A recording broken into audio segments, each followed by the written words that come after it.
Madalas ka bang ma-offend? Ito, nabasa ko to somewhere.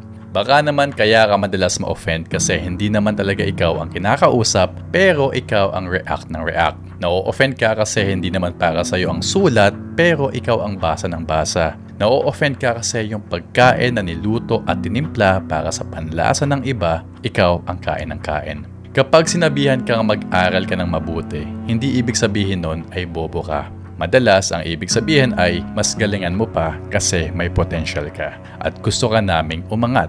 Kapag sinabihan ka ng mag-ipon ka at huwag kang irresponsible sa kinikita mo, hindi ka inaatake personally. Pwede ang ibig sabihin ay maging maingat ka sa financial life mo para hindi dumating yung panahon na uutangan mo yung mga kaibigan mo.